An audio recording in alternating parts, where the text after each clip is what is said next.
আমরা জেনেছি যে জীবনে যখন আমরা ক্ল্যারিটি পাবো, তো সেখানে কাম, ক্রোধ, লোভ এগুলো একদম কখনো চলে যাবে না। হয়তো সেগুলো ফেড হয়ে যেতে পারে, কিন্তু একদম চলে কখনো যাবে না। কিন্তু সকালে যেমন বলেছিলেন বিদ্বেষ নিয়ে যে কথাটা, যে যখন মনে কারোর প্রতি বিদ্বেষ আসছে, সেখানে তুমি বসে শর্ট আউট করো যে কেন আসছে বিদ্বেষটা। তাহলে এই বিদ্বেষ কি, মানে আমার মনে হয় বিদ্বেষ কি চলে যায় কখনো, না এটাও থাকে না? জিনিসটা কি আমি জানতে চাইছি। না, বিদ্বেষ চলে যায়। বিদ্বেষ ফ্রুট অফ ইগনোরেন্স, আর আসক্তিও ফ্রুট অফ ইগনোরেন্স, অজ্ঞানের ফল, না জানার ফল।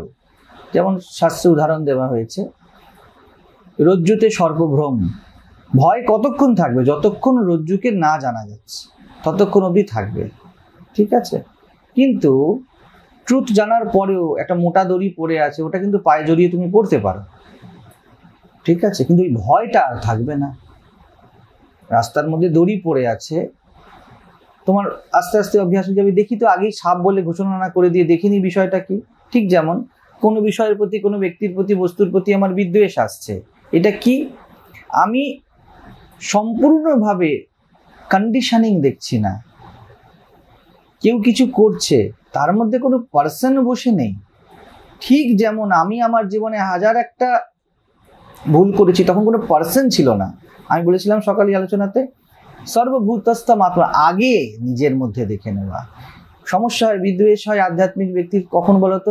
যখন সব সিদ্ধান্তগুলোকে সে বাইরে দেখতে শুরু করে, সে নিজের থেকে স্টার্ট করে না। নিজের থেকে স্টার্ট করলে এখন আমি দেখছি একটা সমস্যা আছে। কি স্টার্ট করো? সেই ব্যক্তি নাই প্রাইড নাই গিল্টতে চলে যায়, সে অ্যাজ ইট ইজ নিজেকে দেখে না।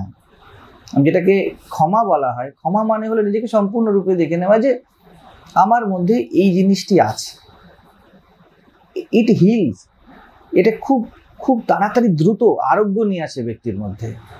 নিজের যে সমগ্র যে অবস্থাটা, ওটার মধ্যে দিয়ে যখন নিজেকে স্বীকার করে নেওয়া হয় যে ঠিক আছে আমার মধ্যে এই জিনিসটি আছে, এটা যদি খুব সহজভাবে কেউ স্বীকার করে, আমি গ্যারান্টি তার মধ্যে সো কল নেগেটিভিটিগুলো জায়গা পাবে না। ইভেন তার মধ্যে পজিটিভিটি তো আসবেই, প্লাস ওই পজিটিভিটি তার কোনো গর্ব থাকবে না, হোল্ড থাকবে না, ঠিক আছে? আমাদের তো নেগেটিভিটিরও হোল্ড থাকে, বুঝে যাচ্ছে? তো যাত্রা যখন নিজের থেকে শুরু করা হবে, তো সবার আগে নিজের প্রতি বিদ্বেষ রহিত হতে হয়। আমার নিজের প্রতি, দেখুন, নিজের প্রতি বিদ্বেষই অন্যের প্রতি বিদ্বেষ হয়। আমরা যেটা কেবল নিজেকে ভালোবাসা না, ওটা ভালোবাসার কথা, ওটাকে তখন বিচার করে দেখো ভালো করে। ধরো তোমাকে কেউ অপমান করছে, অপমান হওয়ার জন্য না, মানে অপমান করার জন্য অপমানিত হওয়া দরকার। আগে তোমার ভিতরে অপমানিত বোধ আসা দরকার, ঠিক আছে? ওখানে অ্যাজ ইট ইজ দেখো, এটা তথ্য না তথ্যের বিকৃতি। কেউ তোমাকে বললো তুমি মিথ্যাবাদী, ঠিক? দেখো এটা তথ্য কিনা। যদি নিজেকে ভালোবাসো, বিদ্বেষ রহিত হতে চাও, আমি কি সত্যিই মিথ্যা কথা বলি? ইফ ইট ইজ ইয়েস, তাহলে এটা যদি সহজ স্বীকার করে নাও, সঙ্গে সঙ্গে ব্যক্তির প্রতি বিদ্বেষ তোমার চলে যাবে। ঠিকই তো বলেছে। আর ইফ ইট ইজ নো, তখন কন্ডিশনিং দেখা যাবে।